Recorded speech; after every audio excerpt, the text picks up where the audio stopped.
lang ginapitik sang dughan ko. Ikaw lang gikag di na magbago.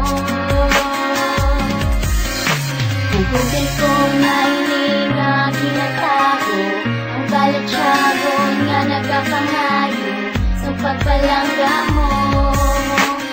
Yaging napangita ko, hindi ko manungod na ikaw ang maluyagan.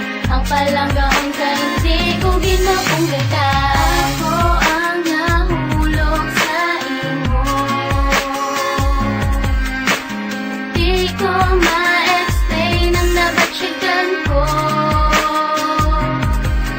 Listanan mo pa ang himuon ko, kay ako naluyag sa imo. Ikaw lang ginapitik sang dughan ko. Ikaw lang gikag di na magbago. Anak ko sang ipasarang para sa imong ihambal, na ako na lang mapag